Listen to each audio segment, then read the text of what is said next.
Salam, hər vaxtınız xeyir olsun əziz dostlar. Bildiyiniz kimi bugün bizim Naxçıvanı İran dövləti vurub, terror eləyib Azərbaycana qarşı.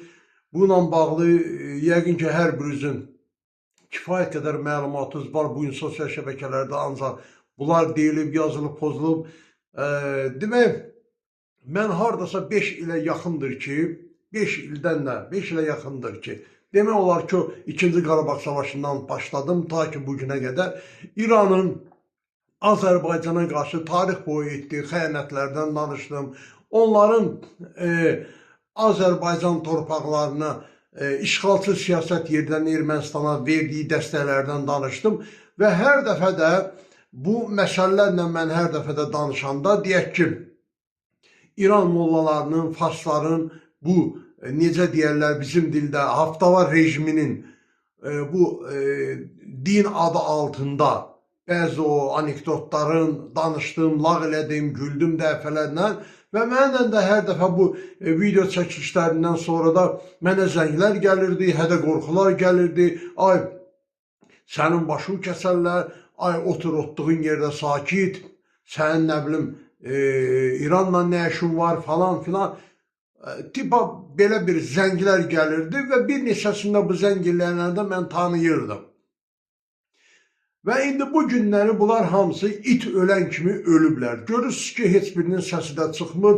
Yəni ki, heç bir fikir yürütməyə bunların dilləri də yoxdur. Mən hesab edirəm ki, bunların səsi niyə görə çıxmır? Ona görə çıxmır ki, qorxurlar ki, bunların hansı yuvanın quşu olduğunu Azərbaycanın xüsusi xidmət orqanları biləcəklər. Amma siz heç də gizlənməyə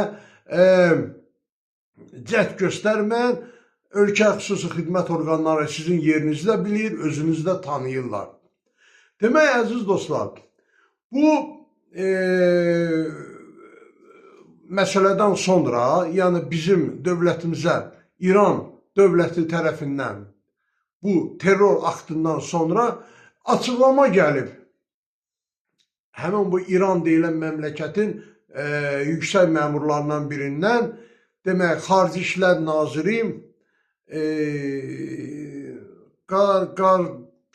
Qardebadidir, nə bilim, nədir ona, Kazım Qardebadidir, nədir, belə bir soy adlı bir adam orada açıqlama verib ki, mənim xəbərim yoxdur Azərbaycana təcavüz barəsində. Görün bu adam nə qədər həyasızdır, görün bu dövlət nə qədər həyasız bir dövlətdir, nə qədər həyasız dövlətdir. Bunlar ömür boyu Azərbaycana qarşı belə bir alçaqcasına, şərəfsizcəsinə xəyanətlər ediblər, lakin sonra da bax bu formada da açıqlamalar veriblər hər zaman. Bizim də bəzi adamlarımız, sadə lövlər inanıb, İran dövlətinə tulalıq eləyənlər isə məqsədyönlü şəkildə bunları hər zaman müdafiə ediblər Azərbaycanın daxilində. Bugün elə bir vəziyyətə gəldik, çatmışıq ki, bugün İranı müdafiə eləyən hər bir şəxs hüquq mühafizə orqanları tərəfindən dərhal nəzarətə götürülməlidir. Çünki bugün artıq açıq şəkildə bizim ərazilərimizə, bizim torpaqlarımıza təcavüz olunub.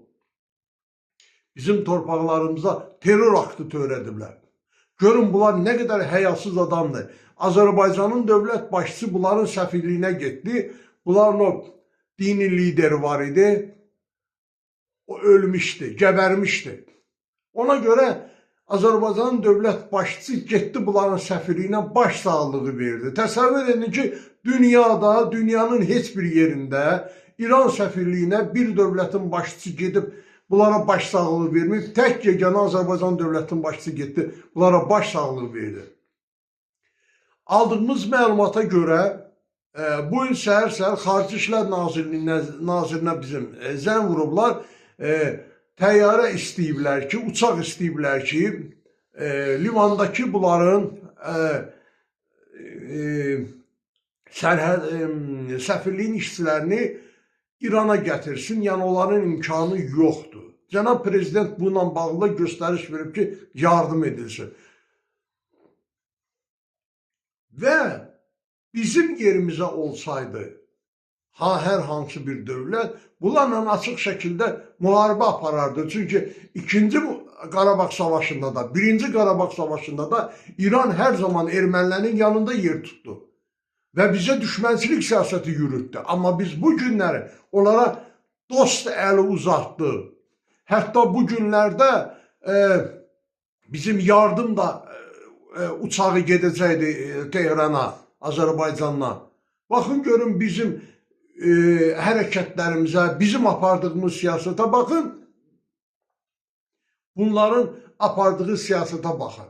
Hanı indi bu İranı müdafiə edənlər Azərbaycanın daxilində? Dillənin də. Dillənin görək indi nə argumentlər qoya bilərsiniz? Nə gətirə bilərsiniz ki, bizim önümüzə qoya bilərsiniz ki, bizi inandıra biləsiniz? İran təcavüzkar bir ölkədir. Ona görə də mən inanıram ki, çox yaxın günlərdə həmin bu viran deyilən bu adlı məmləkətin darmadağın olmasını şahidi olacaq biz. Gözlərimizlə görəcəyik. Böyük uca Tanrımızdan ən böyük təmənnamız budur bizim. Ona görə də Azərbaycan xalqı tanıyır, qonşularını da İranın nə olduğunu biz həm xalq olaraq, həm dövlət olaraq çox gözəl tanıyırıq və İranın bugünkü Azərbaycan torpaqlarına təcavüzü onu bir daha sübut etdi ki, İran Azərbaycana hər zaman düşmən olub, düşməndir və düşmənçilik siyasətinə də davam etdirəcək. Mənim bir daha arzum budur. Özünə hörmət eləyəni, millətini, dövlətini sevən hər bir Azərbaycanlının arzusu budur ki, həmin bu İran viran olsun çox yaxın günlərdə. Tanrı Azərbaycanı qorusun, Tanrı millətimizi qorusun, Tanrı dövlətimizi qorusun.